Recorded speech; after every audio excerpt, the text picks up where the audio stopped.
Now, when you begin to overstand and understand that you have the ability to travel into levels of yourself that this society does not allow you to travel in, it don't let you think. It don't let you get a chance to stop for a moment and begin to contemplate the reality of yourself. You don't even know what to do with silence.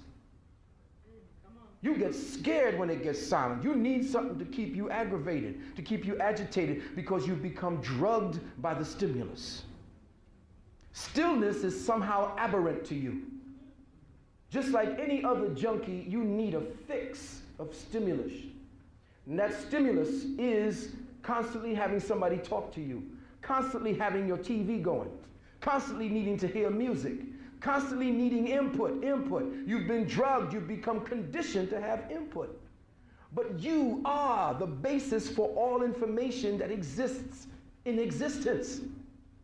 And if you could still the outside chatter and all the psychobabble bullshit for a moment, you will be overflooded with all of the shit that's encoded into your chemistry right now. If you were to shut out and go into, and I had the experience to go into this tank that takes away all your senses, that is the most horrifying experience I thought I would ever have, because everything came rushing back to me. Without any kind of outside stimulation to keep me distracted, my brain blew up. All my chemistries began coming back, and I began to get these flashbacks from the time I was a child. And until you can purge your chemistry of all these encoded information, these pieces of encoded information, these bits and these bytes that are locked on and become crystallized into your DNA, until you have cleansed yourself of that, you will always be in the wheel of karma.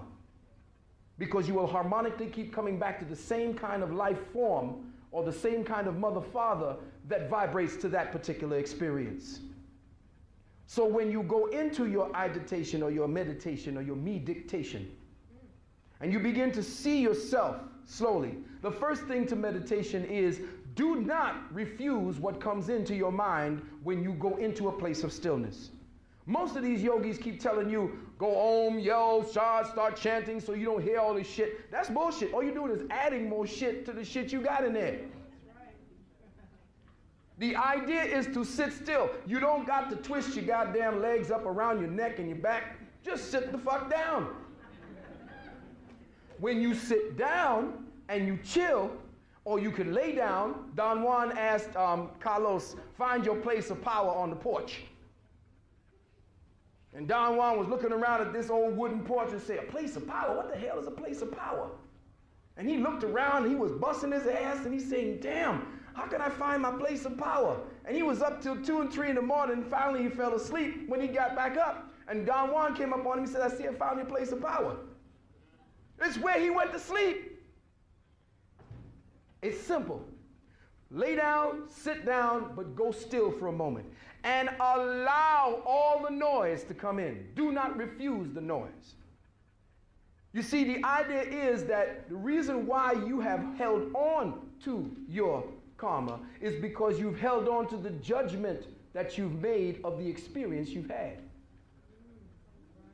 When you affix a judgment to your experience, you have claimed it. And you have become the judge that incarcerates yourself. So affixing yourself to an experience puts that experience as a signature that keeps replaying itself over and over again because you are the judge. When you begin to see these things come back into your head and you begin to look at all of the things that you've had made judgment of, the secret is to become the observer of the observation and that which is observed. And once you just become the observer and detach yourself from the observation, boom. To look at yourself and to observe yourself without affixing a judgment to what you are observing. Very difficult, because if it is specifically and personally attached to you, somebody fucked you over some way and you hate that person. They did something to you that is unforgivable. Well, you are attached to that. You're going to be connected to that because that's exactly what it is that that judgment has done. Connected you to that experience and thus to that person. Now, in your meditations, as you go deeper into yourself, the best way I see it to be done, and I did it, is to get a picture of a helix. Blank out everything around you. If you can get all your black walls and look at a white helix, or white with black helix. The helix is what you see this. Like the caduceus for the, right, what they call the medical symbol or the DNA energy. Yeah, this, not a spiral if you want, true. But it looks like the caduceus with the serpents wrapped around each other.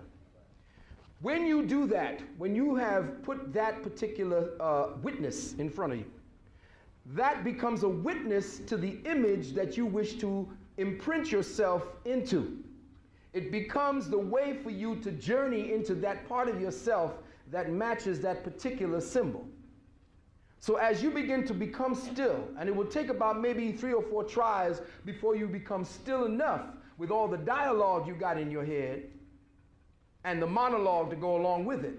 See, the dialogue is you arguing with what it is you're finding in there, and the monologue is the judge. The dialogue is between the prosecutor and the defense attorney, and the monologue is the judge. And that's what's going on in your head all the time. So when you begin to see the court action going on as a person outside of that whole drama and not affix anything to that, now the more you go into that space to see the drama, the more faded it becomes because there's nothing to attach you to it. And the more you go into that space where there used to be real noisy, oh, did I turn off the stove? Or I got to be down here and I got to be, all these little pieces of noise you got in your head, as soon as you begin to do this, looking without putting any affixed judgment to it, sooner or later you go into that space and then nothing happens. Nothing comes up but blank slate. And then after you sit down before that helix and you begin to see that helix now without any conditions attached to it, without saying whether it's a serpent, whether it's a helix, it is just a shape that matches itself as a witness to that part of yourself. Now you are in that space. Once you get into that space and you begin to feel yourself dropping into it, that now you begin to see yourself going into this space that looks and feels like light. As you are going into this space where you see it's your body, you will see different parts of your body as bright and parts of your body as gray and hazy. Now, as you're going into that part of yourself, the part that's bright is either overloaded or has enough energy and is not affected by all your thought processes. The part that's dark and gray is the place where you stored all that fucked up experience. And what you want to do now is, with that observing part of yourself, is to move the light or your attention and your intent into that part that's gray and begin to fill that part with the light that you have in other parts. And as soon as you get inside of that space, you begin to feel yourself immersing inside that dark space, and then all the memories of that moment and all the moments that you stored in that area will start coming rushing back into you. And you begin to feel and sense all of the experiences within that moment. And I'm kind of jumping ahead because I know Brother Bobby is ready. But when you are deep inside of that place, that gray area that is not as bright as one area, that gray area is the place where you have stored all of your judgments, all of the experiences of others that have given you pain, all of the shit you've been going through as a human with your mother, your parents, friends, the whole 9 yards. Every piece of judgment that you have that has made you become connected in the next time, in other words, connected you or given you a ticket back into the flesh. All of those are now you're going to begin to feel all of those experiences. And the more you immerse yourself into that gray area, and the more you keep the intent to bring that light to that gray area, the more the gray area will dissipate. And the more you go back into that particular meditation, the more you will begin to see yourself less and less with these gray areas. Now, I know it sounds like it's, well, how the hell you do that? It goes by, I know something that people don't like to do, repetition, discipline. This is something we don't want to do. We want it done now. Take a pill, it's over. But it was a process that took you into hell. And it's going to be a process to get you out. So the process of us slowly becoming more and more dense, and the process of us eviscerating and destroying our DNA to enjoy this pleasurable sensation that we have down here in this so-called physical world, it's time for us to get out. Like I said, we are super seniors. That's right, that's right. And I'm tired of being a super senior. I'm seeing all these souls coming past me and running past me, and I'm still in that 12th grade.